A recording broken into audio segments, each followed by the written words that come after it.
Hello, welcome to the President's Official. If you are supporting the President, then please show your support to the President by clicking on the subscribe button for more videos and updates. Also click on the bell icon. Thanks. And write in the comment section, "Make America Great Again." Thank you very much. Busy time, very busy time. And let me begin by again expressing our support, solidarity, and love for the people of our great country. We're fighting for you, and we're enduring all of this together, and we will soon prevail together, making a lot of progress. We appreciate all of the great assistance from the governors and people within the states. The relationships have been really very good. I spoke with Governor Cuomo. We're working very hard to get additional things to New York as quickly as possible. As you know, we took care of the hospital, including personnel, the 2,500 beds that we built just recently at Javits, including personnel. And we opened it up to COVID. And that's something that we also did in Louisiana, and we're doing it in Dallas. So we have a lot of not only hospitals being built, but now we're manning the hospitals because states are, in many cases, unable to get additional people to work. It's just an incredible situation. There's never been anything like this. One of the most important issues in battling this pandemic is coordinating the delivery of the crucial supplies throughout the nation based upon the most accurate information available. And we've got the best health care and disaster experts anywhere in the world, and everybody will tell you that, and we're dealing with big parts of the world and helping them also through this horrible situation. We're at 151, still 151 nations are going through it. We're working to ensure that the supplies are delivered where and when they're needed. In some cases, we're telling governors, we can't go there because we don't think you need it and we think someplace else needs it. And pretty much so far, we've been right about that. And we'll continue to do it as it really gets. This will be probably the toughest week between this week and next week. And there'll be a lot of death, unfortunately, but a lot less death than if this wasn't done. But there will be death. We're looking for an obvious focus in the hardest hit regions. Some of them are obvious and some aren't so obvious. They spring up. They come and they hit you like you got hit by a club. An area that wasn't at all bothered. You look at what's going on in New Jersey. The governor's doing an excellent job, by the way, but how that sprang up. Every decision that we're making is made to save lives. It's really our sole consideration. We want to save lives. We want as few lives lost as possible. It's therefore critical that certain media outlets stop spreading false rumors and creating fear and even panic with the public. It's just incredible. I could name them, but it's the same ones, always the same ones. I guess they're looking for ratings. I don't know what they're looking for. So bad for our country. And so bad, the people understand it. You look at the levels and approval ratings, and they're the lowest they've ever been for media. It's so bad for our country, so bad for the world. You got to put it together for a little while, get this over with, and then go back to your fake news. During a national emergency, it's just essential that the federal decision makers cut through the fog of confusion in order to follow the facts and the science. Many hospital administrators that we've been in touch with, even in the really hot spots, you know what they are communicating directly with us that their level of supplies are meeting essential needs, and at the current time, they're really thrilled to be where they are. Whenever local shortages are reported, we're asking states to immediately meet the demand, and we're stockpiling large amounts in different areas, and we're going to be discussing that in a little while. But we want distributions to be made on a fair basis. We have to take care of a large country, not just certain areas of the country. But no matter where, we've been there, and we've been there very strongly. I want to thank FEMA. I want to thank the Army Corps of Engineers. I want to thank our military for what they're doing. And we're going to be adding a tremendous amount of military to help supplement the states. Thousands of soldiers, thousands of medical workers, professionals, nurses, doctors. And it'll be a large number. We'll be telling them over the next very short period where they're going.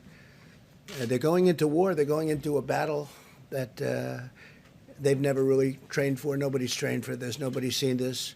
I would say since 1917, which was the greatest of them all. The greatest of this type of battle, probably the greatest of them all, right? 1917. Up to 100 million people were killed. In addition, we're working directly with hospitals and existing suppliers and distributors to ensure that those with the greatest need are prioritized. And that need changes. One day it's one state or one locale, one city, and then all of a sudden they're starting to do well. We had some very good reports coming out of the state of Washington, coming out of various parts of California. So areas that we were getting ready to really hit hard, we can now go to other areas. It looks like New York is going to be hit very hard. And Louisiana is just amazing the way it just spread up. And everyone's doing a good job, but they're going to be hit hard. Areas in the country that are not experiencing large-scale infections are requesting supplies beyond what their present circumstances require. And we talk to them and we tell them and we explain it. And for the most part, they're good with it. We think we're right. It's very understandable that officials would seek to get the most they can get for their communities. But the fears of the shortages have led to inflated requests. We have some states and areas where they're just asking for far more. I mean, look, we had one state asking for 40,000 ventilators. 40,000. Think of it, 40,000. It's not possible. They won't need that many, and now they're admitting they don't need that many, but we're getting as many as we can to them. Again, nobody's ever seen anything like this in terms of ventilators, in terms of protective equipment and uniforms and outfits. But it makes it more difficult for distributors to prioritize the real need, and it could intentionally. And you know, look, everybody has proper intentions, but they want to make sure they're 100%. And sometimes when they know they don't need it, they want it anyway. It gives them that extra feeling of satisfaction, but we just can't do that. It's not even possible to think about it, and that's why. And we're a backup. Remember, we're a backup. We're the greatest backup that ever existed for the states, especially when we start getting into the hospital building business and getting into the medical center building business. When you see we built many hospitals, numerous hospitals in some states and medical centers. That's why my administration's been requesting actual usage numbers directly from the states and hospitals to meet their needs, because we want to be ready when the brunt of it comes, which is coming quickly. You see it. You see it as sure as you can see it. And when the brunt of it comes, we want to be ready to hit the area that needs it.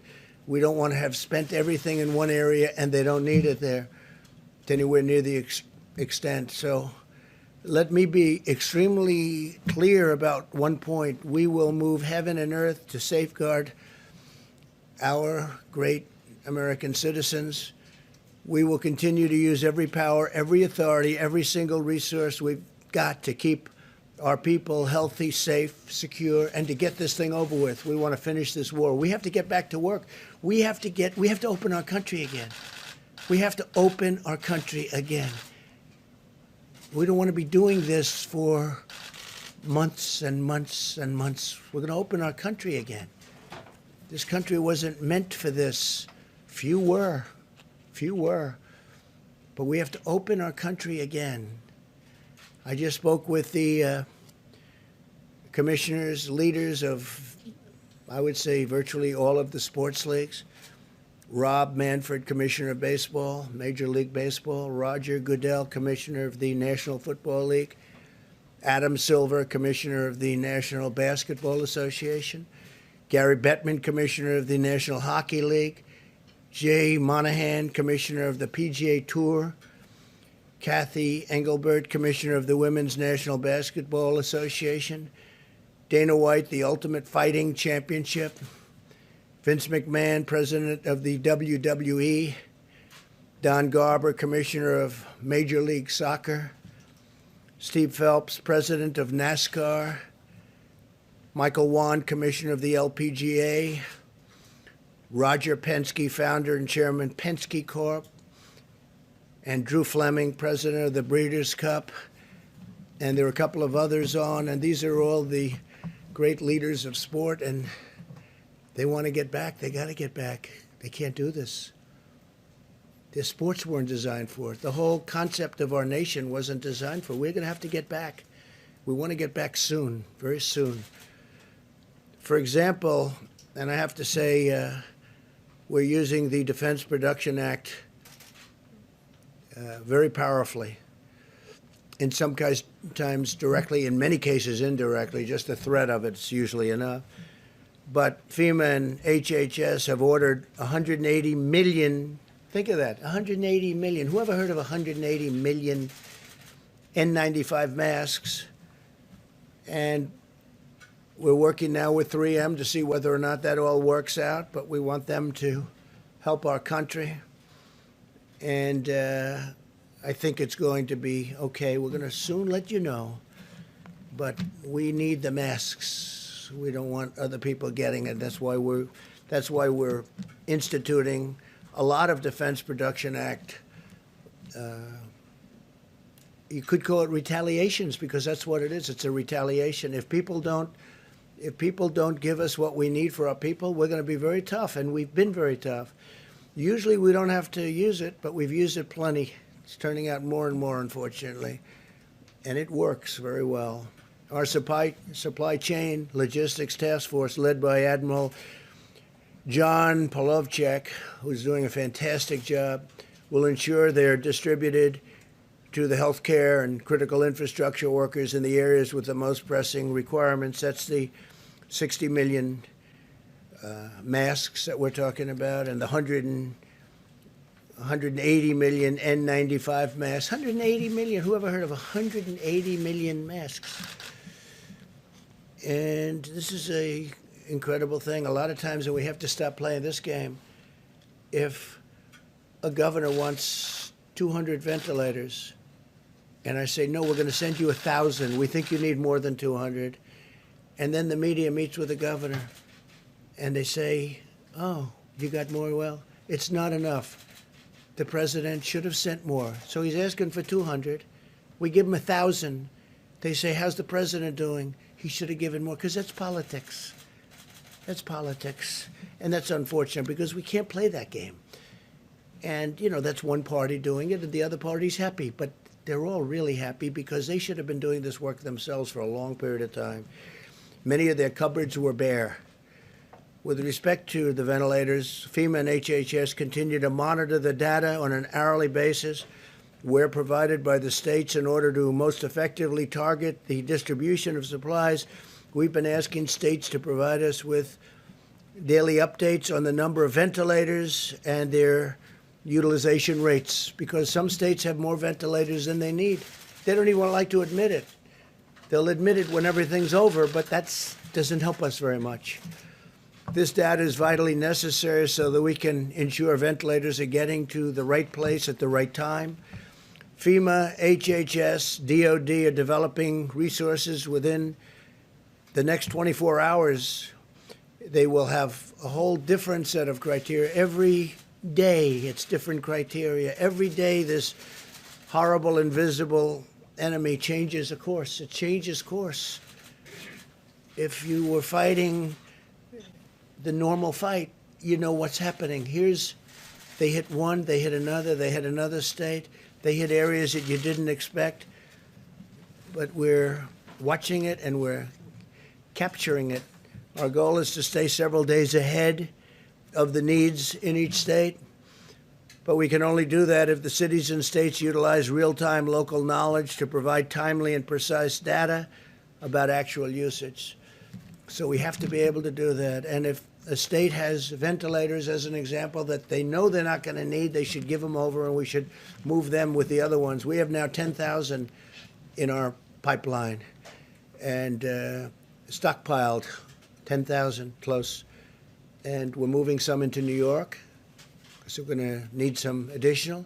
We're moving some into New York City and state separately, and we're bringing them to the point where they'll need them. I can also report that at my direction, 1,000 military personnel are deploying to New York City to assist where they're needed the most. That's the hottest of all the hot spots.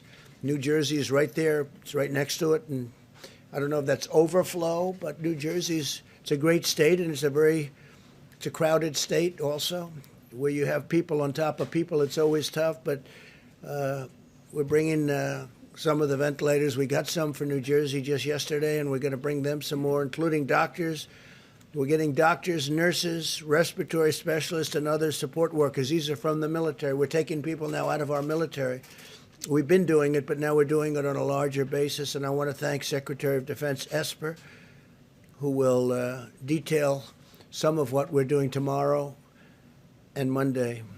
As the situation in Washington State continues to stabilize, we're returning a 300-bed federal medical station to a different location, so where we need it, and we appreciate that. They won't be needing it, and we appreciate them letting us know we're going to move it to a different location. It was already built. Many governors initially made large requests for federal support for their states in anticipation of a greater number of cases, but the residents of Washington State have done a really good job of following the federal distancing guidelines. They really have. I'm also pleased to report that Oregon will be spending and sending. They're spending a lot of money because they really did stockpile well, and they're also sending 140 ventilators directly to New York, which we appreciate. And I want to thank the Vice President for the great work he's doing every day dealing with our nation's governors. Mike Pence has been working day and night on this, and we want to get it over. He's got to get a little more sleep than he's getting. He hasn't been getting very much, I will tell you that. And we're all in this together, and it's a beautiful thing to see how people are joining forces to help one another. They really are. In addition to our courageous doctors, nurses, and healthcare workers, I also want to thank the incredible food supply workers who are feeding our nation. I spoke just a little while ago to Senator Bozeman. You know Senator Bozeman. We all do. He's a great senator. He's a great person. We spoke just this morning, and we discussed how important it is to keep our farmers and ranchers, processors, and distributors in our nation's prayers. And I want to thank the senator for the incredible job he's been doing. And a lot of the senators and congressmen and everybody's working very hard. My administration is working very aggressively to pioneer new medical countermeasures to treat and prevent infection. Working on a lot of things. We must utilize our nation's scientific brilliance to vanquish the virus. We have to vanquish the virus as quickly as we can, because we have a lot of things happening in this country, and we have a great future, but we have to get back to work. This week, the FDA established the Coronavirus Treatment Accelerator Program, which is expediting the development of new antiviral and other therapies, and they're doing it on a very rapid basis. And I think we're having some very good results. So we'll tell you about that. HHS continues to speed the development of therapies derived from human blood that have the potential to lessen the severity or shorten the length of the illness. And as you know, last Saturday, the FDA also gave emergency authorization for hydroxychloroquine, and the hydroxychloroquine is I hope it's going to be a very important answer. We're having some very good things happening with it, and we're going to be distributing it through the Strategic National Stockpile. It's going into the Strategic National Stockpile to treat certain patients, and we have millions and millions of doses of it, 29 million to be exact. In addition to that, we're making it, and we're also getting it from various other locations and countries, and One case I called Prime Minister Modi of India this morning. They make large amounts of hydroxychloroquine, very large amounts, frankly. And I said they had a hold because, you know, they have 1.5 billion people and they think a lot of it. And I said I'd appreciate if they would release the amounts that we ordered, and they are giving it serious consideration. But they do India makes a lot of it. But we have already 29 million, if you look, I mean, that's a big number, 29 million doses. And we've got millions of doses that are being made here and many millions of doses that are made elsewhere that are being shipped here, and it will be arriving. We're just hearing really positive stories, and we're continuing to collect the data, but I'll just speak for myself. It's been out for a long time. It's a malaria drug. It's also a drug for lupus. And there's a study out that people with lupus aren't catching this horrible virus. They're not affected so much by it. Now, maybe that's correct. Maybe it's false. You're going to have to check it out. But there's a lot of very positive things happening with that. That's a game changer if that's the case. Obviously, we continue to work on the vaccines, but the vaccines have to be down the road by probably 14, 15, 16 months. We're doing great on the vaccines. I think Johnson & Johnson is leading, seems to be leading in terms of the studies, but we'll see what happens. But I feel good about that, but that's down the road.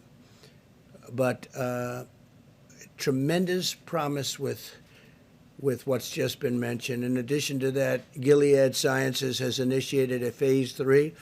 That's down the line, meaning clinical studies of the drug remdesivir. Now, it's approximately 1,000 patients, which is a pretty good study. Other drugs are also being studied in patients. And this week, Oracle, great company, donated a new web portal. Larry Ellison, amazing guy, and platform to the government to gather real-time data on how patients are responding to the various new treatments. And they have a very sophisticated site. We'll be learning a lot from Oracle, and thank you to them. We're also spending economic dollars like you wouldn't believe and speeding economic relief to American workers, families, and businesses. Yesterday, the Small Business Administration launched the Paycheck Protection Program to help employees keep paying their workers.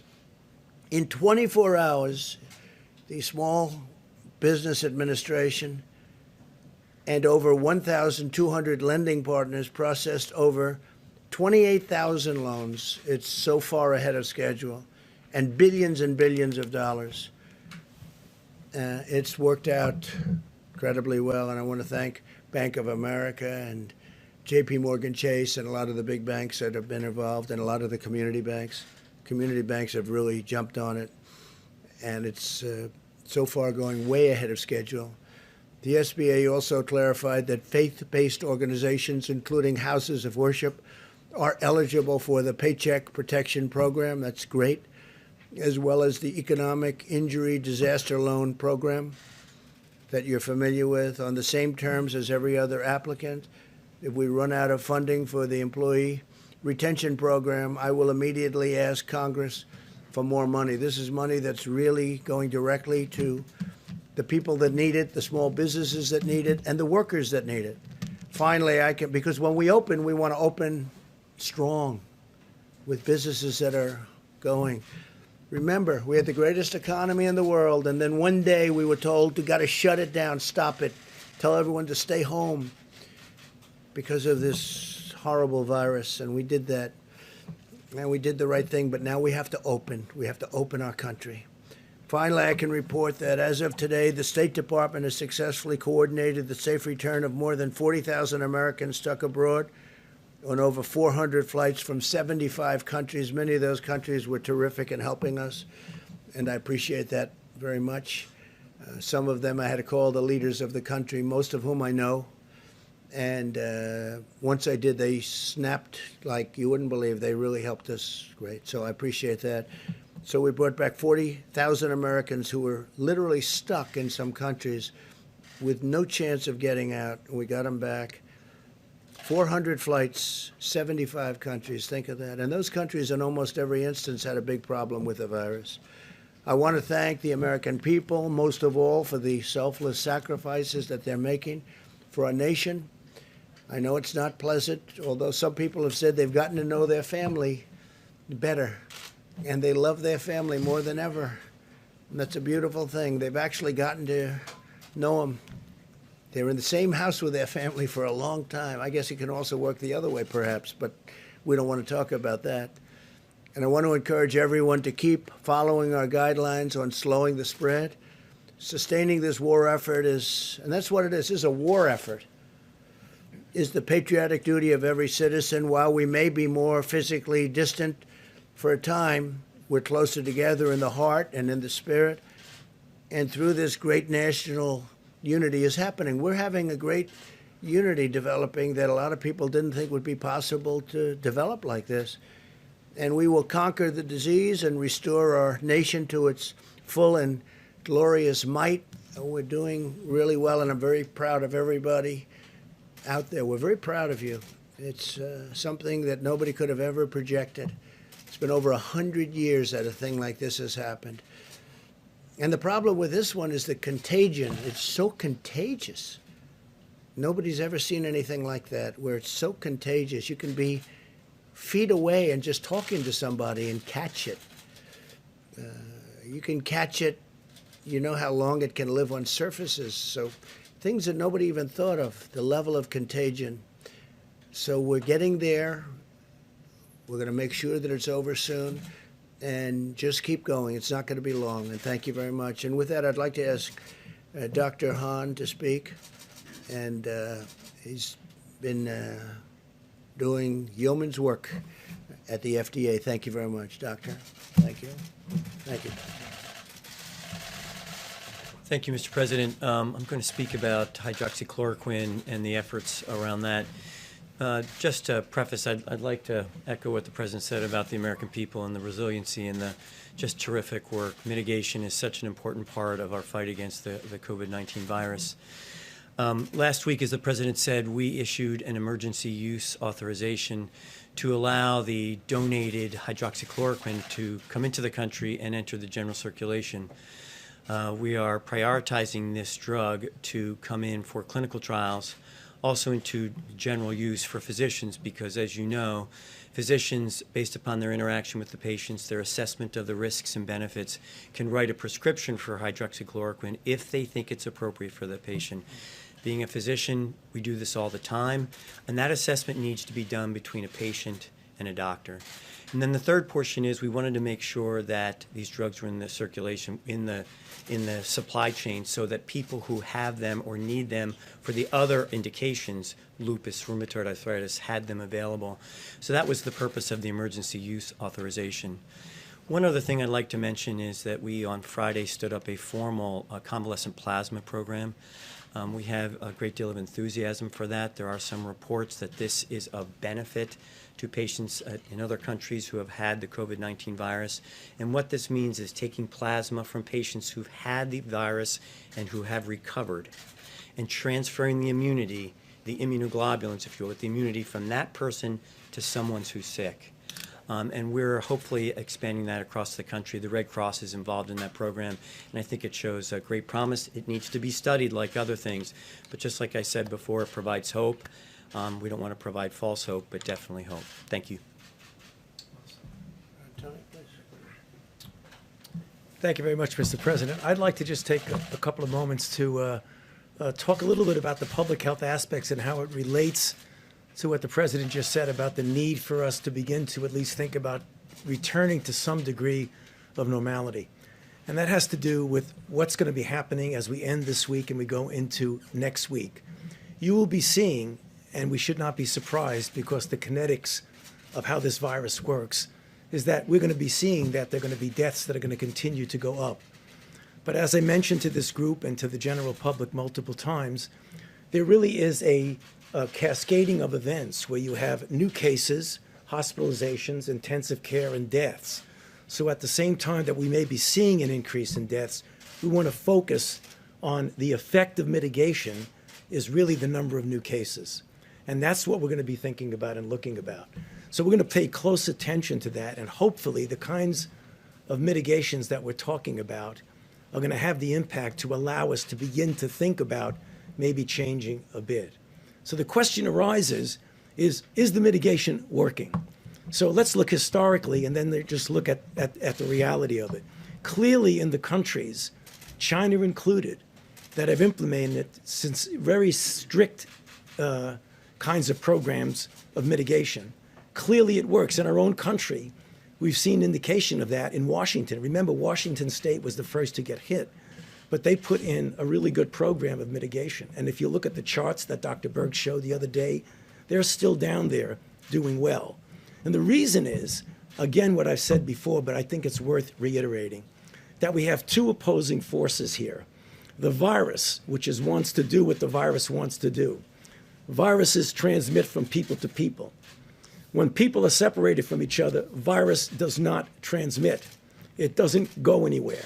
And that's the reason why something as simple as the physical separations, because if you look at the Vice President's chart that he shows all the time here from this podium, every aspect of that ending the COVID outbreak in 30 days has some aspect of it of physical separation, whether that's avoiding crowds, whether that's staying 6 feet away from people, whether that's doing teleworking, all of it does that.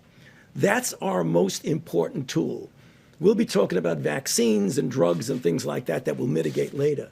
But this is what we really have to do.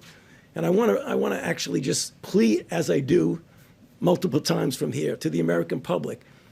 You know, as sobering and as difficult as this is, what we are doing is making a difference. So we really need to continue to do that. I must tell you, I was just mentioning to the Vice President as we came in, last night when I wasn't here, I went out with my wife and actually did a little power walking down Massachusetts Avenue. For those who live in Washington know what I'm talking about. And we passed a couple of restaurants where people were getting takeout food. The restaurants were closed to people going in, but they were open to takeout. And I saw something that absolutely made me feel really, really good. They were separating themselves by at least 6 feet. In fact, some of the restaurants had little things on the floor that said, stand here and then stand there. And I think if we as a nation pull together to do that, hopefully when we keep coming back here at these press conferences, we'll be able to show you that that curve that we keep talking about is going in the right direction. And I'd be happy to answer questions later. Thank you. Thank you. Okay, please. You said earlier that the virus is springing up in areas you did not expect. Yesterday you said some states in the country are not in jeopardy. The fact that this is unpredictable, isn't that an argument for every state to have one of these stay-at-home I don't think so. orders? Look, there are some states that you have great distance, natural distance, big land, few people, and they're in very good shape. And if there is a case, they can quarantine that person, or that person will be separated, will be brought to a hospital, a secure area. So you do have different cases as opposed to a New York or Los Angeles. Los Angeles is doing incredibly well, by the way. But areas where you have lots of people tight together, it's a big difference. So, no, they're different. There are many different cases. Please. Mr. President, you mentioned the military off the top. So 1,000 troops going to New York. And then are we expecting other mass deployments around the country? And then is it just the Army? Is it? No, not mass. Many of the places are really in great shape. They really have done a fantastic job. And we may add to the 1,000, but New York will be getting about 1,000 military people, nurses, doctors, lots of other people, because that's what they need. Yeah, and that's medical. No, medical military. Please. Sir, you tweeted earlier today that you liked the idea of a second coronavirus task force that was focused on reopening the economy. Thinking about it. So I was wondering if you were planning to go forward with that. Thinking about it. Getting a group of people, and we have to open our country. You know, I had an expression, the cure can't be worse than the problem itself, right? I started by saying that. And I continue to say it. The cure cannot be worse than the problem itself. We got to get our country open. reopening, can you talk about your call with the sports commissioners? Did you say you'd like to see people back, fans back in arenas in as soon as Absolutely, August? I want fans back in the arenas. I think it's no, by whenever we're ready. I mean, as soon as we can, obviously. And the fans want to be back too. You know, they want to see basketball and baseball and football and hockey. They want to see their sports. They want to go out onto the golf courses and breathe nice, clean, beautiful, fresh air. No, People can be I back can't based tell on you. the I can't science tell that you a you're seeing? date, but I think it's going to be sooner rather than later. But and you know, we're not going to have separation for the rest of our times on the planet. We need it for this period of time, but eventually people are going to be able to occupy those seats in arenas next to each other, like we have for all of my life and all of your life. They want to sit next to each other at restaurants. They don't want to be, 6 feet away. And some restaurant man called up. He said, I'm worried because I have a small restaurant with not too many seats. I think he said 120. And he said, if I practice what this is, I'm down to 30 seats. I can't make it. I said, don't worry about it. That's for a short period of time. You'll be back to your number of seats. We can't do that. Otherwise, you're making everything. That means your stadium is half the size of what it was a month ago. No. They're going to be close together, but they're going to be breathing air that's not infected, that's not going to kill people. Please. Since you're not committing to pack the stadiums by August, what are your contingency Well, I'm not plans? committing to it. I'm not committing to it. We're going to see where we are. That'd be great if we could. But we're going to be back to good health soon, in my opinion. We're making a lot of progress. And we're making progress because, as Tony told the story about the restaurant and about how they were separated sort of automatically, people are doing that. People are doing that. They're staying in their homes. They don't want to go out. They're doing what they know is the right thing to do. It's not very complicated. It's in many ways it's a very beautiful thing to see. Yeah. Contingency plans for the Republican National Convention. We have no contingency plan. We're having the convention at the end of August, and we think by the end of August we'll be in good shape. We have no contingency. It's going to be in North Carolina, as you know, in Charlotte, and I think we're going to have a great convention. I notice. I think we had an opponent, but I almost didn't know who it was. He got 0.00001% of the vote, but I heard he dropped out 3 or 4 weeks ago. I'm not sure. Maybe you could tell me. That's the kind of opponent I had. And hopefully we have another one just like that in Joe. Mr. President, this weekend lawmakers are working on the next round of relief packages. What was not in the stimulus package that you signed last week that you would like to see in phase 4? Well, I think we're going to need more money for the small businesses. It's been working out so well. It's been so efficient. The banks have been doing an incredible job. I think we're going to need more money there. I think. We'll see. But based on the first couple of days, it's been incredible. I think that restaurants and entertainment, that would include sports leagues, all forms of entertainment, go back to the original, where they get tax deductibility for what they're doing, and for people come in and buy tickets or go out for meals, and corporations can then send people into these restaurants who are going to have a hard time otherwise opening, in my opinion, and that could be the same for the sports leagues. So we want to see for entertainment and for restaurants deductibility so that corporations can take a deduction. They'll send their executives, they'll send people there, and they get a deduction. That is something that will really bring life back to the restaurants. I think make them hotter than before. They used to have it. And when they ended it, it was really never the same. It was never the same. Yeah, please. Mr. President, you just said that you want to see as few lives lost as possible in this pandemic. But there are still 8 governors, all Republicans, who have refused to issue these statewide stay-at-home orders. Your own experts, including Dr. Fauci, have said stay-at-home orders are the most effective way to stop the spread of this virus. So why not do everything possible and urge those governors right now to do that? We have a thing called the Constitution, which I cherish, number one. Number two, those governors, I know every one of them, they're doing a great job. They're being very, very successful in what they're doing.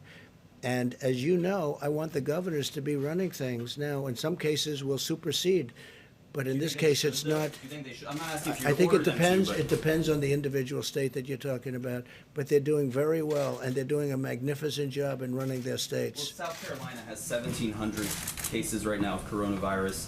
Utah has 1,255. I mean, are these not states that you think should have No, those I think stay-at-home they're doing a orders in great place? job. Well, that's a very small number relative to population. It's larger than some states that do have stay-at-home orders Okay, already in that's, place. it's up to the. If I saw something wrong, if I saw a massive breakout, of which that's not, I would come down very hard. But Isn't the key in this pandemic getting ahead of those numbers, though? no, not in that case, but in the case, I know the states you're talking about. By the way, I think you're up to 92% is covered. 92% of the country is covered. And from a constitutional standpoint, they made the difference. They called the shots. Yes, Jeff, go ahead. Mr. President, just a question about messaging. You and the others here are saying people need to continue following the mitigation efforts, but you're also saying again, the cure must not be worse than the problem. Which is it? No, I'm just saying we have to get this country open, Jeff. It has to get open. This country was not designed to be closed. So we have the greatest we've ever had, and then we're paying people to stay home? Think of it. We're paying people not to go to work. How about that? How does that play? I understand that. And they want to go to work, by the way. They don't want money. This country is great. But we're paying people. We have to get back to work. That's what I'm saying. Go ahead, please. Mr. President, this is off topic. It's about the announcement from last night. It's a yes or no question, but not that we expect the answer to be yes or no. But wasn't Michael Atkinson doing the job of the Inspector General of the intelligence community, the job he was supposed to do when he simply took the whistleblower complaint to Congress that what hadn't been taken previously? Wasn't he doing the job that he was supposed to do, that American taxpayers were paying him to do? And why did you decide to I terminate? thought he did a terrible job. Absolutely terrible. He took a whistleblower report, which turned out to be a fake report. It was fake. It was totally wrong. It was about my conversation with the president of Ukraine. He took a fake report and he brought it to Congress with an emergency, okay? Not a big Trump fan, that I can tell you. Instead of saying, and we offered this to him, no, we will take the conversation where fortunately we had a transcript. If we didn't have a transcript with the kind of deception and dishonesty that were practiced by the Democrats, I might not be standing here right now, okay? Fortunately, we had a transcript, and it was a perfect transcript because even the lieutenant colonel admitted it was correct. Okay, wait a minute. You asked a question. So he took this whistleblower, and I keep saying, where's the whistleblower, right? And why was the whistleblower allowed to do this? Why was he allowed to be, you call it fraudulent or incorrect transcript? So we offered this IG. I don't know him. I don't think I ever met him. He never even came in to see me. How can you do that without seeing the person? He never came in to see me, never requested to see me. He took this terrible, inaccurate whistleblower report, right? And he brought it to Congress. We offered to have him see my exact conversation. It was all about the conversation, by the way. That was the whole thing. It was about the conversation, right? And then after he saw it, he must have said, wow, because as I've said it many times, and it drives you people crazy, it was a perfect conversation. So instead of going and saying, gee, this is a terrible thing he said about the president's conversation. Well, it was a fraud. I didn't say that. And by the way, you have the whistleblower. Where's the informer, right? And here's another question. Remember, before I gave the transcript, in other words, before I revealed the real conversation, where's the second whistleblower? Remember the second whistleblower? Wait. There was going to be a second whistleblower. But after I gave the conversation, he just went away. He miraculously went away. Where's the informer? Because there was going to be this informer. Maybe Schiff was the informer. You ever think of that? He's a corrupt guy. He's a corrupt politician. So listen, I say this. Where's the informer? Remember, the informer was coming forward. But I gave. Because, see, I did one thing that surprised everybody. This gentleman right here said, boy, that was a shocker. I revealed the conversation. I got approval from Ukraine because I didn't want to do it without their approval. And they said, absolutely, you did nothing wrong. By the way, President of Ukraine, foreign minister, said he did nothing wrong. And over that, with 196 to nothing vote by the Republicans, not one dissenting Republican vote, dishonest Democrats impeached a president of the United States. That man is a disgrace to IGs. All right, let's go next, please. He's a total disgrace.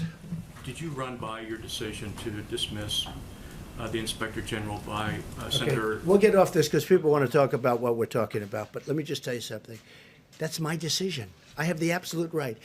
Even the fake news last night said he has the absolute right to do it. But ask him, why didn't you go and see the actual conversation? There was no rush. He said, oh, we have to rush it. He even said it was politically biased. He actually said that. The report could have been, you know who the whistleblower is, and so do you, and so does everybody in this room, and so do I. Everybody knows, but they give this whistleblower a status that he doesn't deserve. He's a fake whistleblower. And frankly, somebody ought to sue his ass off. All right, it's enough of the whistleblower. Go ahead, please. The governor of New York today said that he is still desperate for ventilators and that he has accepted 1,000 of them from the Chinese government. Are you concerned that what he didn't say is, okay, let me tell you what he didn't say. Two very good friends of mine brought him those ventilators, right? Two very good friends of mine. They brought them. If you'd like their name, I'll give you their name. But should states and No, but cities have the to governor rely didn't on mention China that. and Russia It came to supply? through the Chinese, the country of China. But they were given by two friends of mine. But he didn't tell you that. Now, the governor also, you'll see when you read the letter, the governor also asked for 40,000. 40,000. He wanted 40,000 ventilators. Now, the governor, as you know, had a chance to get 16,000 a few years ago. He decided not to get that. The state of New York has asked for help.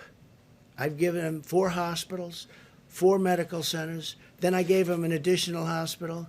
Then I gave him military people to operate the hospital. They were not supposed to be COVID hospitals. The ship is not. Interesting thing happened with the ship. People aren't in accidents because there's nobody driving. There's nobody taking motorcycle rides down the West Side Highway at 100 miles an hour. People are away.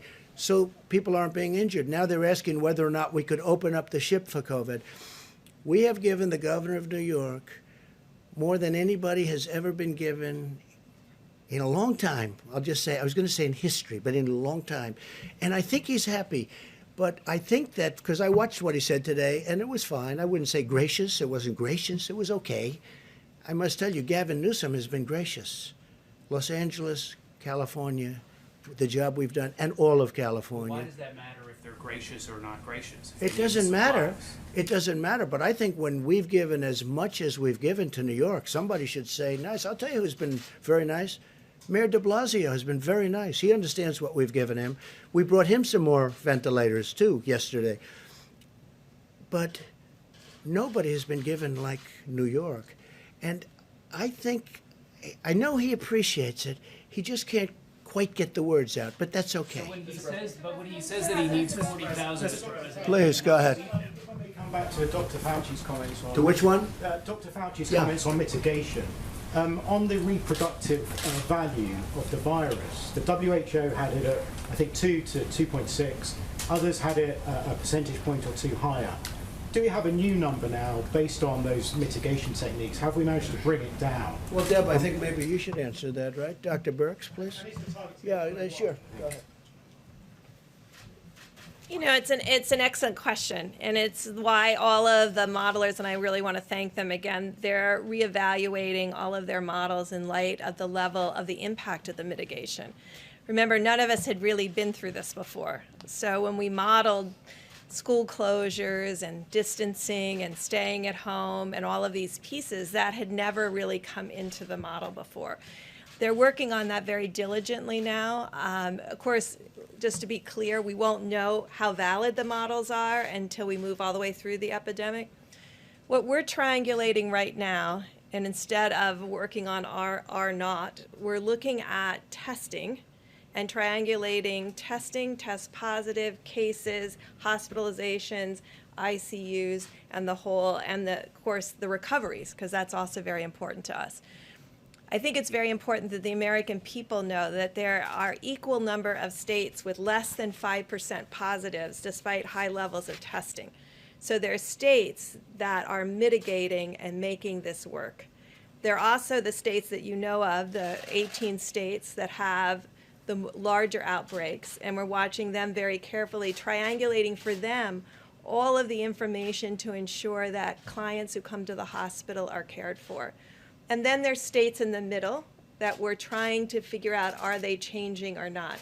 Each of those states and each of those epidemics within those states may have a different R value. And that is what we're trying to figure out, and it's very variable on each of these factors. But the bottom line is, and I think going into this weekend, it's really important for the American people to know this, Spain and Italy are moving through this.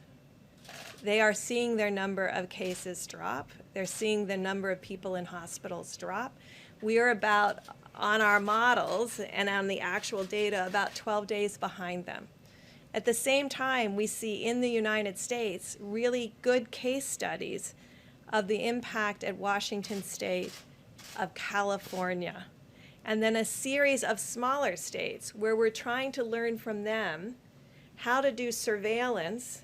And with these new HHS, Abbott ID Now kits, and I just want to thank Admiral Girard for getting them out, being able to look at testing in a more comprehensive way so we can be doing surveillance and mitigation simultaneously, so we can answer that very question.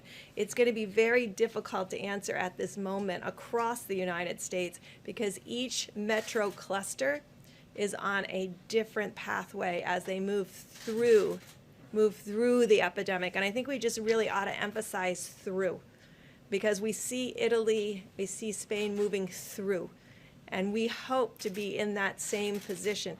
At the same time, as the president said, he's concerned about every single person that is succumbing to this virus. We all are. And that's why we're making sure that in this triangulation, they're tracking minute by minute. When we say FEMA and HHS is tracking minute by minute the ventilator, hospital, and ICU bed need, that's exactly what's happening. And also being flexible and responsive. To have DOD take 1,000 healthcare providers out of their medical corps is a very big deal. I was in the medical corps for 29 years. We never did that. So this is saying we respect and understand the importance and value of the American lives and doing that. But the R values will be variable by state.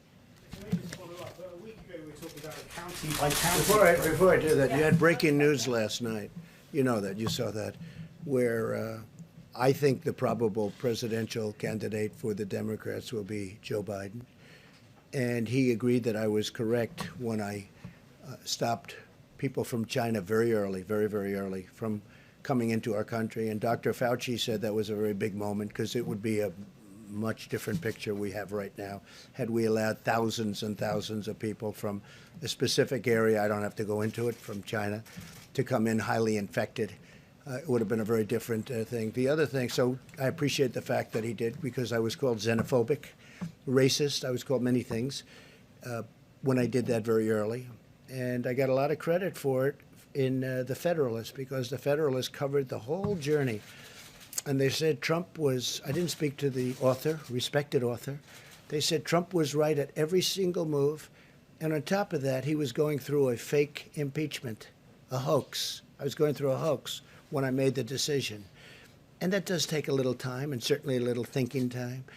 But I appreciated the fact that Joe Biden announced last night that he now agrees that I was correct. You saw the report come out that I was correct when I stopped people from China coming in at a very early date. President, can we talk about the Captain Crozier of the USS Roosevelt? Which one? What? Captain Crozier, who was removed, captain who was removed as the commander of the USS Roosevelt. I don't know if you saw the videos of sailors cheering for him as he left. Our reporting shows that some sailors have said that they are worried to re-enlist because they are not convinced that commanders are taking care of their health and taking care of them. Yeah. What do you say to them? Well, I don't know much about it. I can only tell you this. Here we have one of the greatest ships in the world, nuclear aircraft carrier, incredible ship with thousands and thousands of people. And you had about 120 that were infected. Now, I guess the captain stopped in Vietnam and people got off in Vietnam. Perhaps you don't do that in the middle of a pandemic or something that looked like it was going to be. You know, history would say you don't necessarily stop and let your your sailors get off, number one. But more importantly, he wrote a letter. The letter was a 5-page letter from a captain. And the letter was all over the place. That's not appropriate. I don't think that's appropriate. And these are tough people. These are tough, strong people. I thought it looked terrible, to be honest with you. Now, they made their decision. I didn't make the decision. Secretary of Defense was involved, and a lot of people were involved. I thought it was terrible what he did. To write a letter? I mean, this isn't a class on literature. This is a captain of a massive ship that's nuclear-powered. And he shouldn't be talking that way in a letter. He could call and ask and suggest. But he stopped in Vietnam. A lot of people got off the boat. They came back and they had infection. And I thought it was inappropriate for the captain of a ship to do. I don't want to comment as to whether or not, but I agree with their decision 100%. In the back, please. Joe Biden actually just attacked you in a tweet. I don't know if you have seen it. He just what? Attacked you. He just said. Well, he didn't write anything. Look, he has people, he has professionals from the Democrats Mr. President, let writing. me just read what he said. He said Donald Trump is not responsible for the coronavirus, but he is responsible for failing to prepare our nation to respond to it. How do you respond to that, sir? He didn't write that. That was done by a Democrat operative. He doesn't write. He's probably not even watching right now. And if he is, he doesn't understand what he's watching.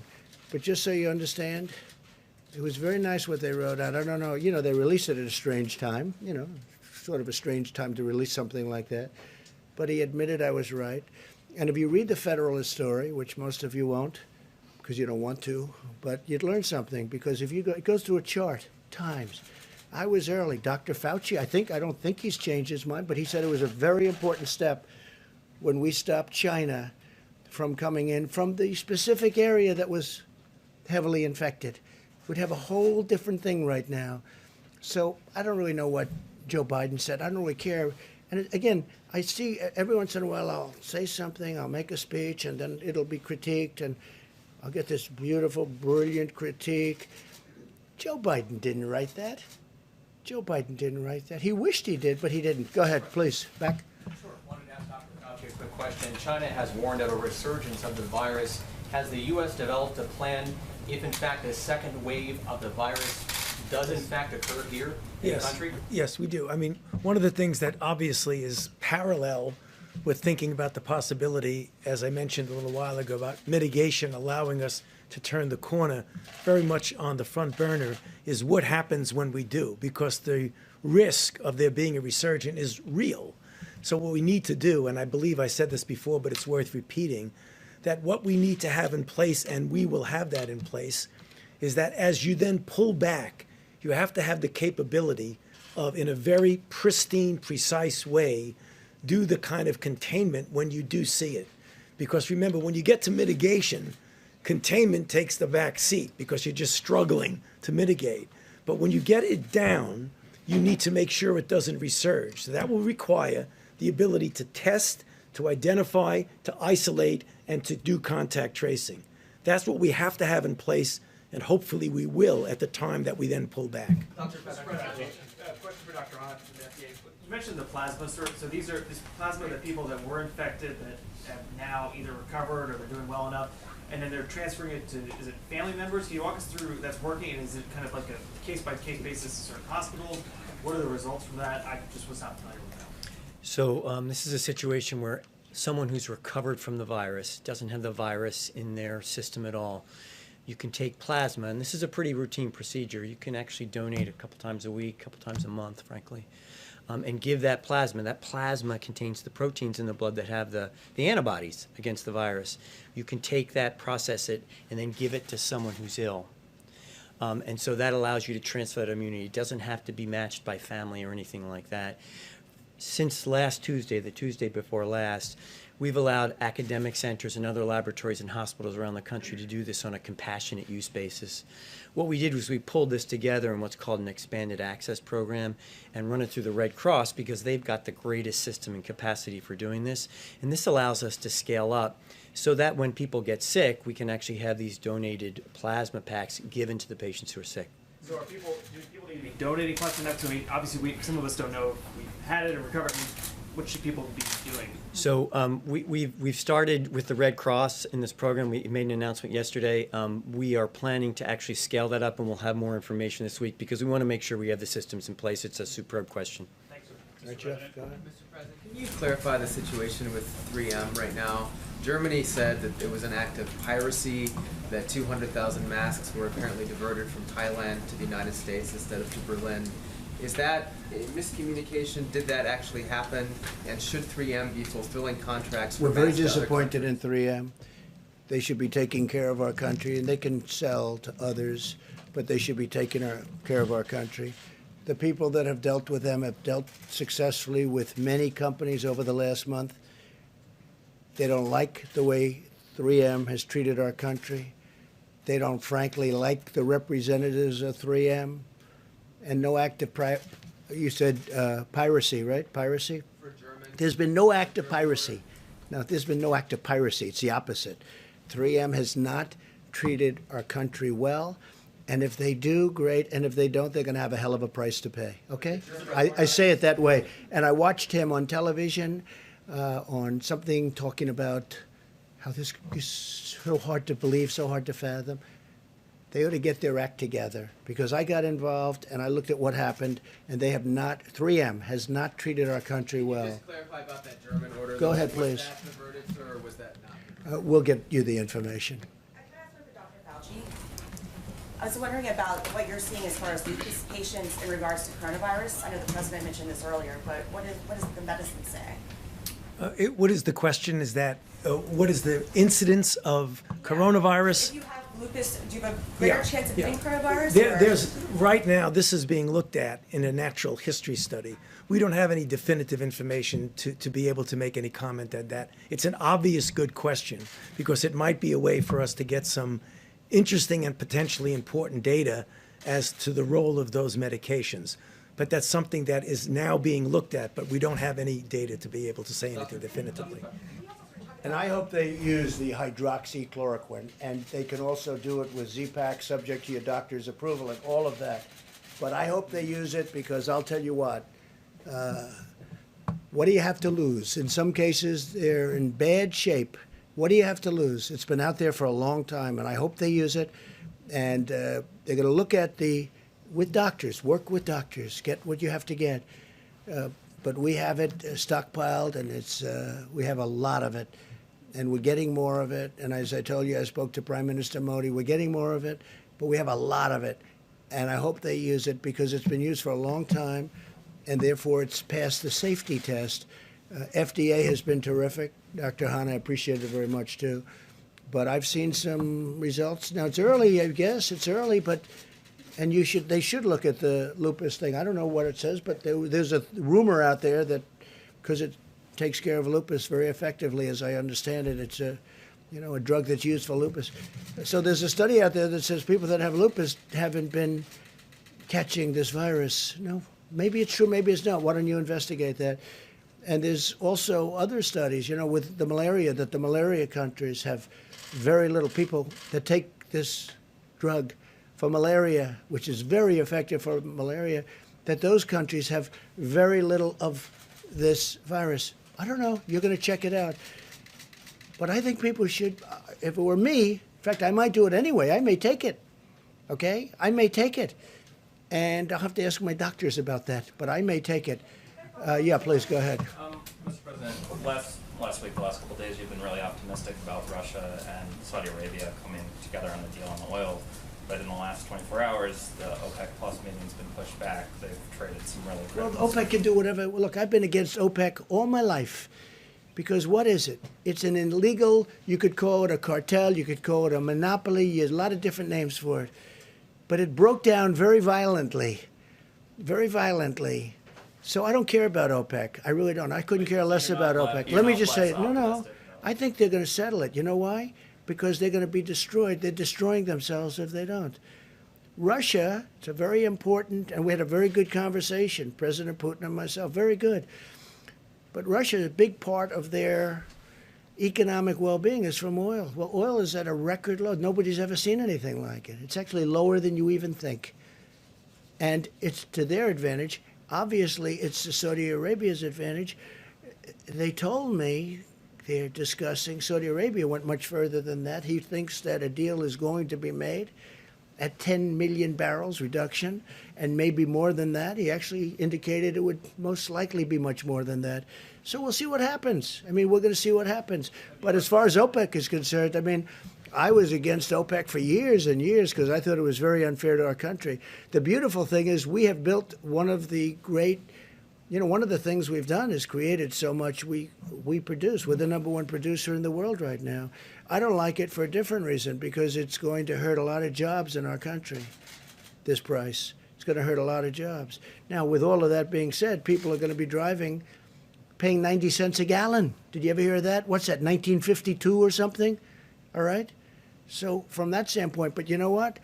I am a big believer in our great energy business, and we're going to take care of our energy business. And if I have to do tariffs on oil coming from outside, or if I have to do something to protect our thousands and tens of thousands of energy workers and our great companies that produce all these jobs, I'll do whatever I have to do. Okay, yeah, ma'am, go ahead. Yeah, you tweeted a little while ago about how sad it is for kids they don't have Little League right now. But I'm wondering if you're willing to share about your youngest son and how he's dealing with life and sheltering in place, not going to school, no sports. Well, he's a good athlete, and he loves soccer, and he's like everyone else. I mean, everything's shut down. He's in his room. He's happy, but he's not as happy as he could be. He'd like to be playing sports, Barron. And let's see what happens. But we have to get back. We have to get back. Remember that. We have to get back, and we have to get back soon. Okay? On the jobs reports numbers. You guys ever stop? Do you want to keep going for a little while? Huh? I mean, do you ever stop? How many times you ask? And in many cases, it's the same. Actually, a lot of good questions. Go ahead. In the jobs But keep going, yes? Yes, sir. So you're not going to blame me that I kept it going too long? People said, oh, he kept it. Every time you'll ask it. No, I mean, no, it's amazing. Tony, every hand went up. I thought we've gone through I think every single hand went up the last time. You know what it shows you? It shows you that you love what you do. Go ahead. We do love what we do. So you do. No, you do. And some of you do it well. Not all of you. Go ahead. I'm not looking at you, by the way. So we did get the jobs reports numbers yesterday. Obviously, that's kind of a small portion because it's only the first half of March. Was there anything in there that was any sign of optimism? Obviously, we all saw the numbers, down in retail, down in hospitality. Was there anything that you said, okay, maybe with this virus we will see some sort of net gain? Look, the job numbers are what they are. We asked everybody to go home, don't work. So the numbers are going to be, astronomical. We understand that. I understood that. I know somebody said the numbers are meaningless, and then they took that to mean, oh, jobs don't mean anything, and it was just another fake news story. It wasn't me that said it, by the way. It was a very smart person, but they meant it by saying it really is what. That's why I answer your question very carefully. The numbers are what they are. We know the numbers were going to be massive because we told everybody to go home and lock your door, essentially, right? Don't come to work. You can't come to work. Don't go outside. Don't breathe. Don't do anything. We got to open up our country. But I know that it's coming back. And in my opinion, it will come back very strong. There's a tremendous energy. There's a tremendous demand. And some good things have happened. I mean, I don't know. There's one habit that, as you know, most of you, a lot of you have covered me a long time before I did this. I was never a big believer in shaking hands. But I decided if you don't shake hands, you're not going to be winning a lot of contests. Right now, I'm not sure you have to shake hands anymore. A couple of people have told me, Deborah, you told me, that if we didn't shake hands, the incidence of flu's a big deal also. And that flu might be cut down in half. Who knew that shaking hands was such a bad thing? I felt it. I mean, I always felt it. And, I was never to a point where I can't shake somebody's hand. I knew people like that too, but there weren't too many of them. But when I ran for office, all of a sudden I'm shaking hundreds of hands. And if I don't, I wouldn't even be standing here. But I think that's a custom that maybe people don't have to. We have to get close together. We have to sit together at the stadiums. We have to sit next to each other and rest. All that stuff is going to happen. But I think the concept of shaking hands maybe is something that's going to be a little bit from the past. Let's see what happens. Maybe they'll go right back to shaking hands. My last question today, how about that?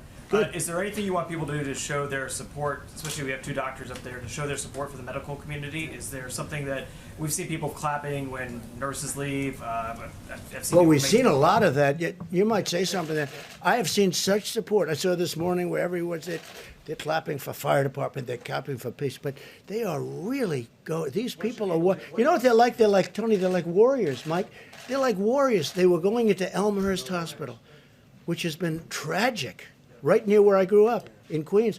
Going in, and the people in buildings are going, I mean, they're the rock stars. They're warriors. Nurses, doctors, first responders, what they're going through. And they don't even know what's going to happen. I mean, they go in, and by the way, even if they have great equipment, they're catching it. You know, great equipment. They have good equipment, they catch it. They catch it with good, with bad.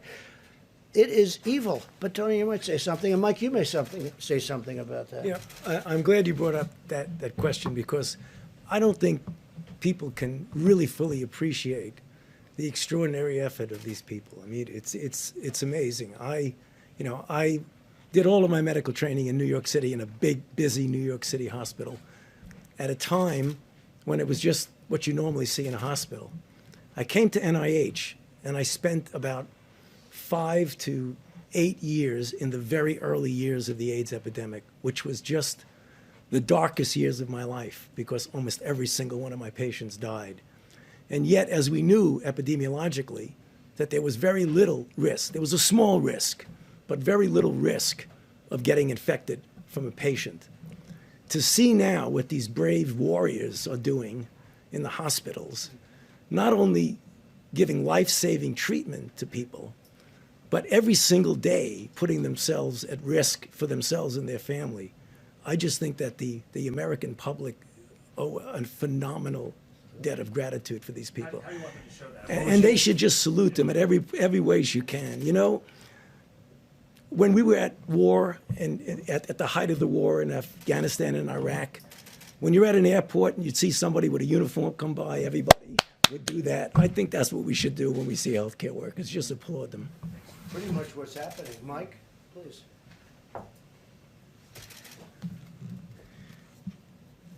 The stories are incredibly moving about what healthcare workers are doing every day. It's not just that they're going back into the hospital. In places like New York and New Jersey, earlier than that in Washington State and California, where this first began. It's not just that they're providing care to people, but because of the nature of how contagious the coronavirus is, they're also supplementing for family. I mean, that's what gets to me. When I hear the stories that, understandably, in nursing homes and in hospitals, they're restricting visitors, and they should, to prevent the spread of the virus to be brought into the hospital or to be brought out. And so to hear the stories of healthcare workers who are holding up an iPhone while someone who's critically ill with the coronavirus may well be saying their last goodbyes to their family, and then to be there in those moments. I mean, our healthcare workers they're not just doctors and nurses today. They're supplementing for family, for people all across the country. And I just think tomorrow's Palm Sunday. It's Holy Week in the great Christian tradition. And I have people ask me from time to time, send me an email or on the many conference calls that we have, they said, what can we be praying about? And my first thought is with the families who have lost loved ones and the patients who are struggling with coronavirus. But during this very special week, I just encourage people to pray for our healthcare workers. Pray for them and their families. They are really the hands and feet every day, not just of healthcare, but of the heart of the American people. And we are all grateful for them every hour of the day. And think also about the Army Corps of Engineers. That's a little different, depending on where they are and where they're working. But the Army Corps of Engineers, throwing up a hospital in New York City, 2,500 beds in 3 days? I mean, think of that. And FEMA, what they're doing. And the National Guard is now delivering for the states because the states were unable to we'd drop it at a big warehouse where we're told to drop it. And the states were unable, some of the states were unable to bring it from the warehouse to the site. So we got the National Guard to become a delivery service, if you can believe it, and they would bring it. And some of those sites were dangerous sites. They were very dangerous sites. Think of that. It's been amazing. It's been amazing. I just think I've never seen anything like it. I'm so proud of this country. And really, it's a world problem, and some countries in the world are just handling it so well. You know, again, I keep saying it's 151. That was as of 2-3 days ago. It's probably more. Some people said they didn't know there were that many countries. That's how big this is. And Mike said something else. So, yeah, Palm Sunday, tomorrow. Think of it. We're not going to churches on Palm Sunday. But think of next Sunday, Easter. And I brought it up before. I said, maybe we could allow special for churches. Maybe we could talk about it. Maybe we could allow them with great separation outside on Easter Sunday. I don't know. It's something we should talk about. But somebody did say that, well, then you're sort of opening it up to that little, do we want to take a chance on doing that when we've been doing so well? But Easter Sunday, Palm Sunday, I'm going to be watching tomorrow live from Riverside, California, great church. But I'm going to be watching on a computer, right? On a laptop. I think on Easter, maybe I'll be watching from a laptop as opposed. So how sad is it that we have Easter Palm and Easter Sunday and people are watching on laptops and computers? It's sad. But the job that this whole country has done is amazing. But I'll say this, our medical professionals, what they've done, because they walk into those hospitals, you see them putting on their gear and they're putting it on as they're walking through the front doors. And some of those people are going to die. They're going to die. It's like incredible. And we can say what we want, Tony and Deb, about young and medium-aged, and there are plenty of those people dying too. It generally hits the older people where they have problems. It hits young people too, and it hits middle-aged people too. But these people are walking into hospitals, and I watch. I think it's incredible. And they're putting their outfit. They're getting it, and they're going in. It's like a war. Again, there's never been anything so contagious as this. In 1917, it was vicious if you got it, but it wasn't contagious like this. Now, in 1917, had they had the internet and all the means of communication, they could have practiced distancing. By the time people started thinking in those terms, they lost, I guess, 75 to 100 million people. So that's modern, that's a modern day great thing that happened. Please. Yeah, just on antibodies. To what extent do you think that you can use antibody tests to determine who can go back to work and how? Well, I don't know. I'd rather leave that to the doctor. Doctor, do you have an answer to that? You think it'll be a tool? We think it'll be a tool to help us get people back to work. It'll be additional information because, as you know, if you have an antibody, that means you were exposed and have recovered from it. That, with the information about diagnosis, should help. But how quickly can you scale up this testing to determine on a large scale how many people can go back to work and have these antibodies? So as you know, a couple weeks ago, we provided a great deal of regulatory flexibility around this. A lot of great developers have been working on this. Dr. Burks put a call out to the academic labs around the country to do this, and we've been working very closely with a number of manufacturers. So we think that it can be scaled up relatively quickly. Okay, Mr. President. Mr. President, a question for Dr. Fauci. In a recent interview, you had said that you knew the 15-day guidance would not be enough. I wanted to ask your confidence level about the 30-day guidance and whether it'll be enough. It's tough to talk about levels of confidence, but I can tell you one thing that I feel strongly, that if we do in a very proactive way what I said in my opening comments, and people literally across the country as a baseline have that physical separation, and as we've mentioned up here, there'll be varying degrees of that depending upon whether you're in New York City or you're in a place that's less. But every place, everybody should be doing some degree of this physical separation. If we do that, again, I have confidence that what we will see is the turning around of the curve. Whether or not it'll be all the way down where we want, it's impossible to say. I would be foolish to say that. But the one thing I am confident in, so let's take this to the bank, that mitigation works. So it does. We've seen it in other countries. We've seen it in our own country. And that's the reason why I keep coming up at every chance I get to plead with the American people to please take a look at those guidelines that the Vice President keeps putting up with his chart. Because every single one of those points has something to do with physical separation. And mitigation does work. But again, we're not going to destroy our country. We have to get back. Because, you know, at a certain point, you'll lose more people this way through all of the problems caused than you will with what we're doing right now. What we're doing right now, I think it's going to be very successful. But you know what? I don't know. We have a big decision to make at a certain point. Okay? We have a big decision to make. We went this extra period of time. But I said it from the beginning, the cure cannot be worse than the problem itself. And we cannot let that happen.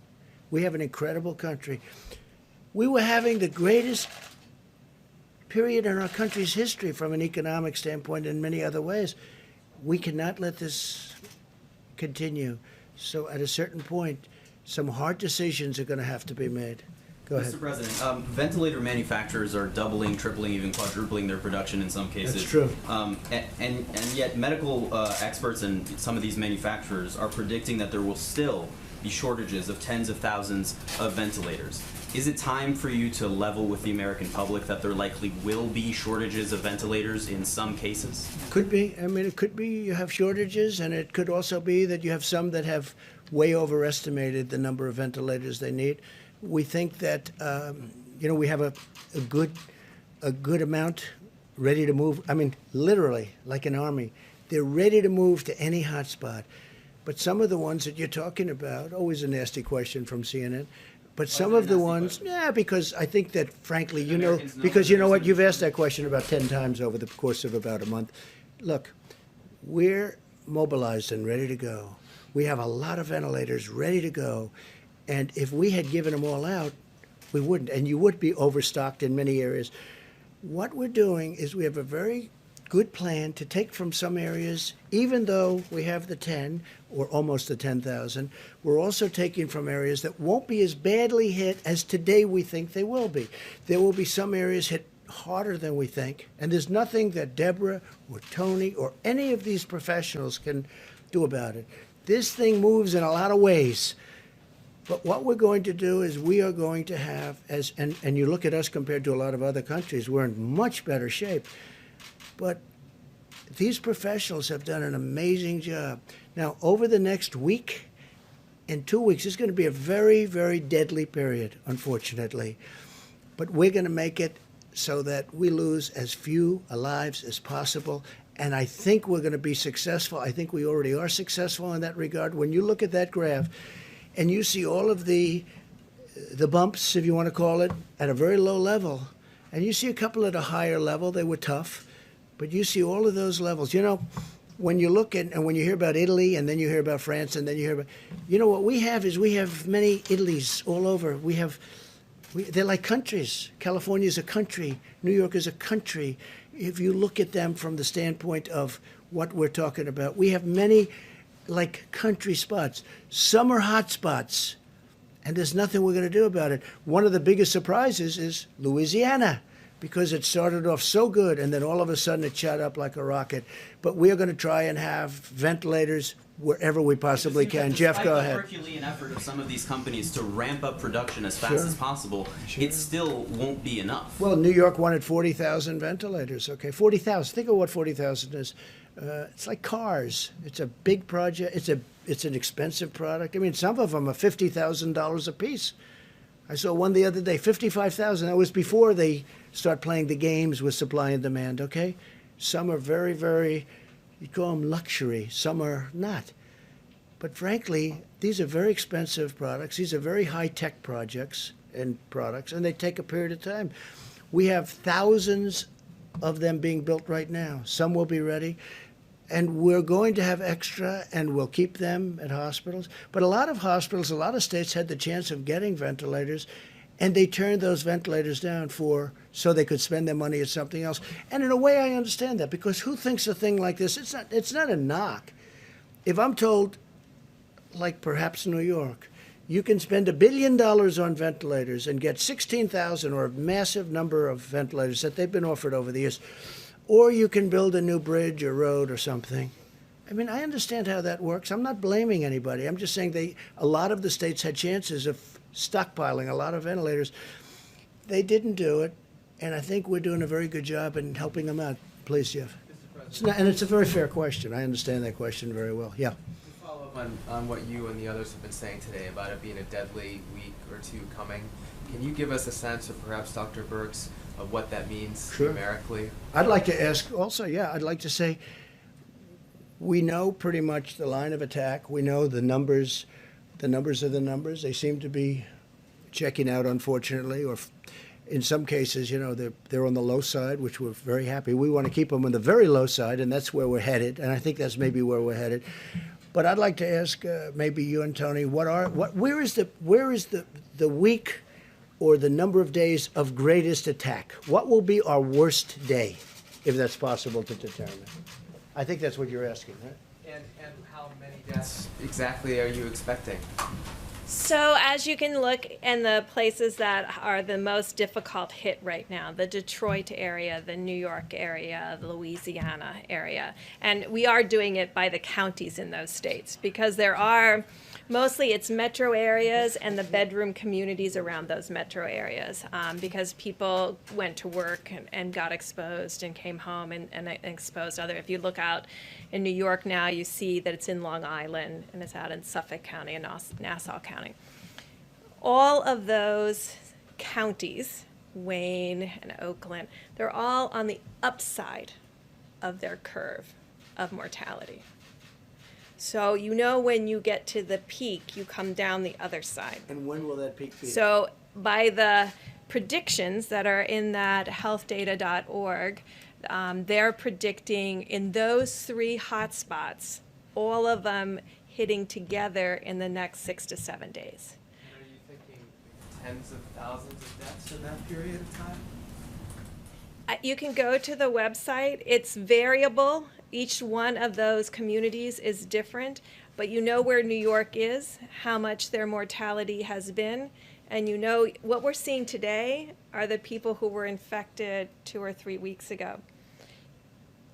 If mitigation in New York worked, and we believe it is working, the cases are going to start to go down, but the mortality will be a lag behind that because of the comorbidities and other conditions.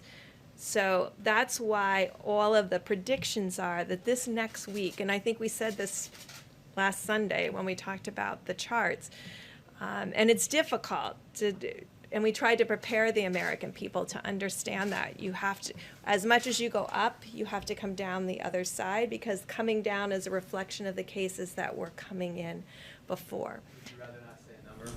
I'd rather not say a number, but the numbers are available if you go to the website. I mean, you can see that there's several hundreds per day in New York. And I think Governor Cuomo has talked about that increasing still into the 500, 600, 700 range a day. So, that's very concerning to us. We, again, applaud the healthcare workers who are doing every single thing humanly possible to save more lives. And we are ensuring on a ventilator by ventilator, day by day, to get them there so that we can say and we can be there when they need it. Because we are supposed to be that group that comes in after all of the resources are exhausted. And we really applaud what Oregon did.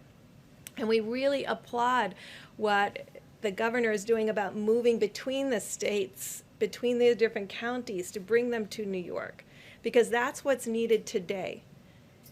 A different place will be needed tomorrow. You mentioned, just to follow up on something apparently you said yesterday, that you had some concerns about Pennsylvania, Colorado, and Washington, D.C. Could you expand on that? We're watching them because they are starting to go on that upside of the curve.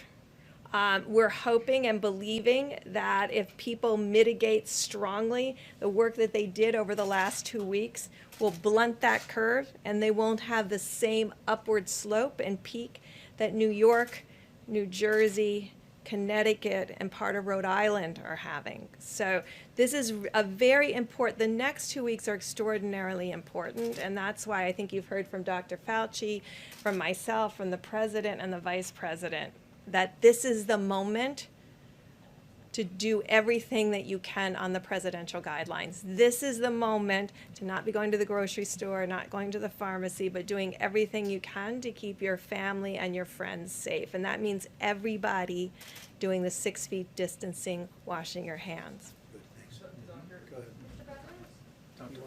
No, so, I mean, ditto to everything that Dr. Burke said, but also to emphasize why it's so important to do that, because we're looking at 3 or 4 really key hotspots that are still going up.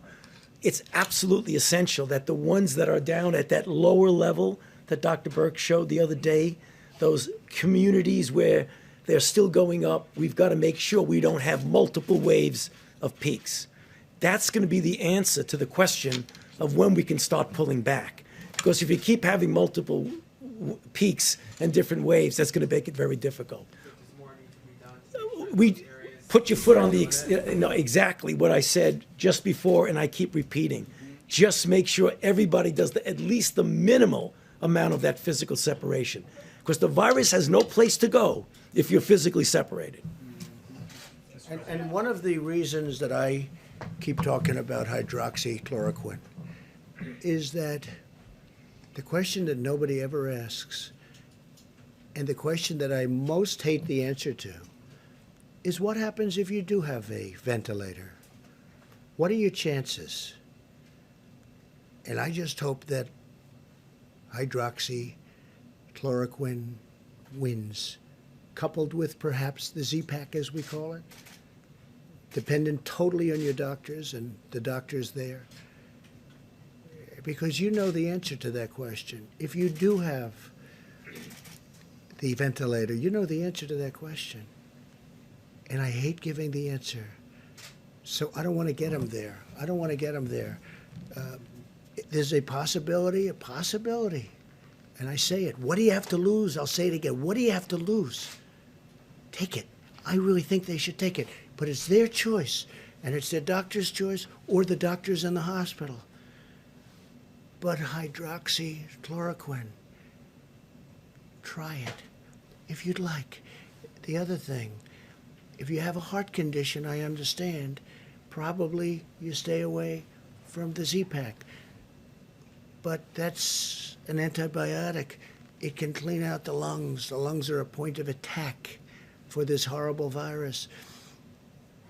But when you have a ventilator, don't ask the answer because I hate it. If you have it and it's working beautifully,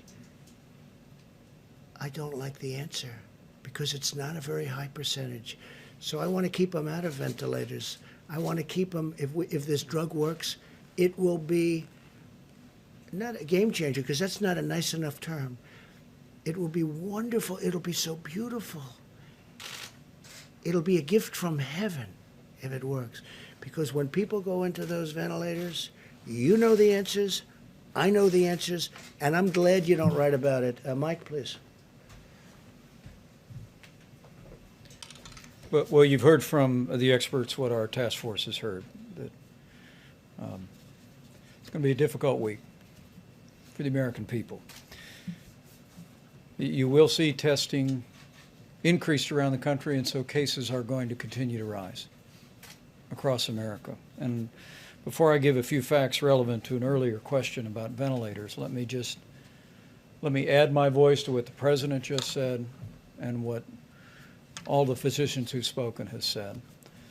Even though we see the losses rising in the days ahead, do not be discouraged, because there is evidence across the country that Americans have been putting the social distancing and mitigation into practice, and it is making a difference. We are seeing it in the new cases that are being reported.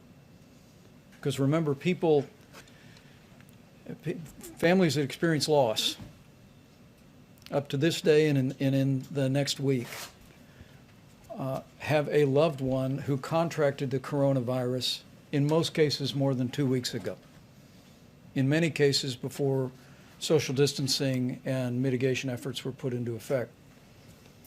And so we want to encourage you, believe in the President's coronavirus guidelines for America. Go to coronavirus.gov, print them off again, put them on the refrigerator, and remind yourself to put them into practice.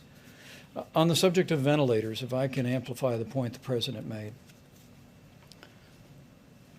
our team at FEMA is doing a remarkable job working with governors, state health officials, and local hospitals, particularly focused on our priority areas. We'll refer to the New York metro area, which includes New Jersey and Connecticut. We're focused on the New Orleans metro area in Louisiana. We're focusing on Detroit. We're focusing on Chicago. These are the areas where we see the significant rise in cases. And we are surging supplies, specifically ventilators, but all personal protective equipment from FEMA to those areas. And just to give you a couple of examples, I spoke to governors in New York, New Jersey, Louisiana, Massachusetts, Michigan, and Maryland today alone. And in those cases, Governor Cuomo is actually assessing all of the available ventilators. We've sent 4,400 ventilators already to New York. As has already been referenced, they're going to receive a shipment of over 1,000 from overseas. And allow me to say, as I told her personally today, the governor of Oregon, Governor Kate Brown, her unilateral decision to send 140 ventilators because Oregon, they felt Oregon today is in a place where they could give those ventilators to New York, to me was in the very highest American tradition of loving your neighbor.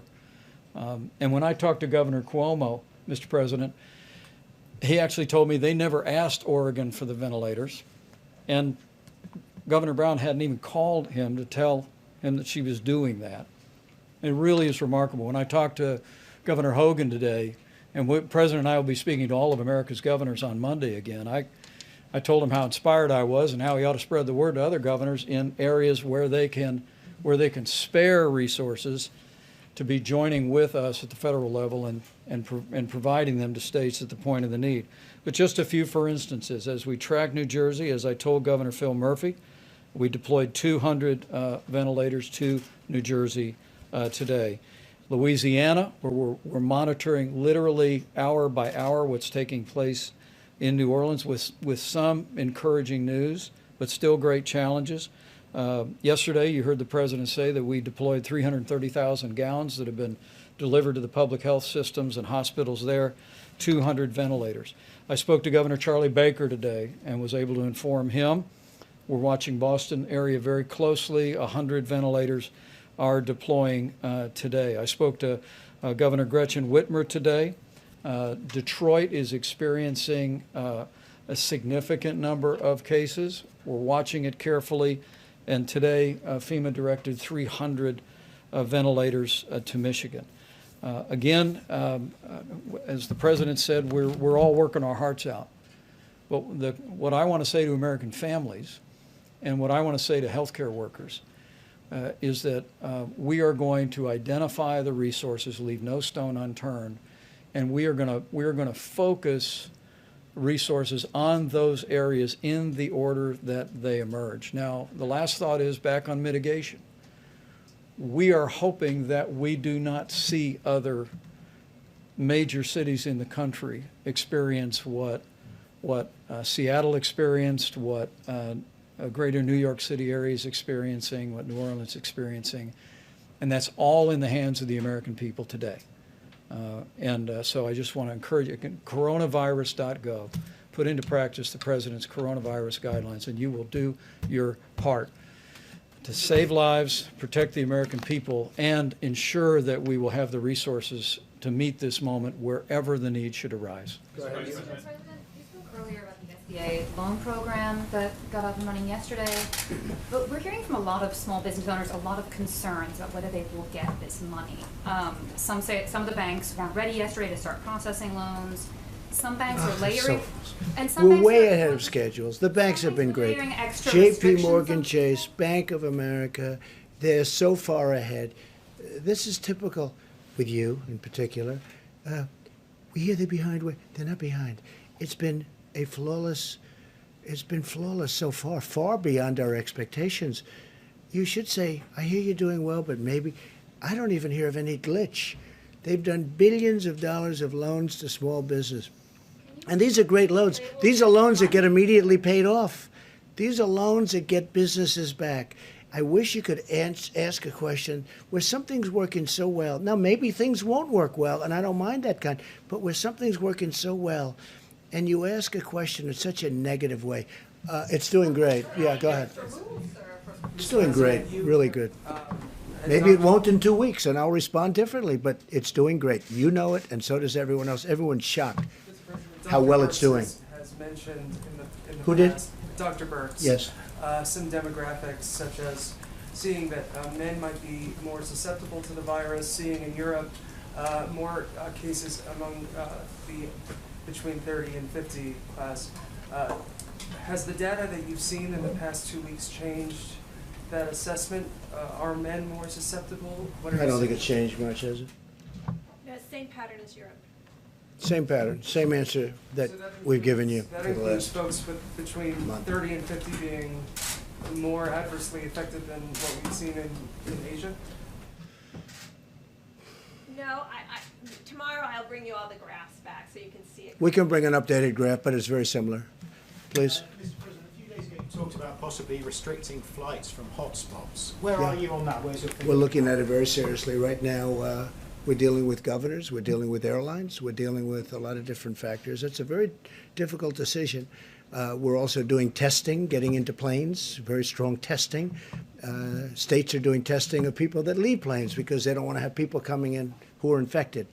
So understanding that and the level of testing has been enormous. Okay, and some states are saying you have to go in quarantine for 2 weeks if you come from certain areas. So knowing that, we're working with the governors. Mr. President, what kind of test, when you say testing, do you mean domestic travel or people coming in from outside the country? Both. Some states are doing, when they land, they're doing very strong, very powerful testing. Please go ahead. Some airlines, sir, and they say they don't know what you're talking about. Okay, well, then you'll check up again. One last question on ventilators. Governments are doing it too, our government. Go ahead. One last question on ventilators. The governor of New York said that he received donation in ventilators from Jack Ma of Alibaba, which I think is your friend. Would you call on the business community to donate ventilators, not necessarily to New York, but other states like Louisiana? No, Michigan? Jack Ma is a friend of mine, and he's made it very possible to get about 1,000 ventilators from China. But that was from him and my other friend. It was really a gift, and we appreciate it very much. It was very nice of them. All right, I think we've had enough. We'll be seeing you very soon, and I'm sure that you know that all of us are going to be working very hard. We're working very hard. We are really coming up into a time that's going to be very horrendous, probably a time like we haven't seen in this country, wouldn't you say? I mean, I don't think we've seen a time like this in the country, and we're getting to that point where it's going to really be some very bad numbers. We want to keep those numbers a lot lower than they would have been, and we will do that. We have tremendous talent working. We have tremendous people, and that includes governors. That includes everybody. Everybody's working. But unfortunately, we're getting to that time when the numbers are going to peak, and it's not going to be a good-looking situation. I really believe we probably have never seen anything like these kind of numbers, maybe during the war, during a World War, World War I or II or something. But this is a war all unto itself, and it's a terrible thing. We will be seeing you soon. We'll keep you totally abreast. We're also going to be releasing new ventilator numbers because we have a lot of them coming and a lot of them going to different locations, and we appreciate it very much. Thank you. Thank you.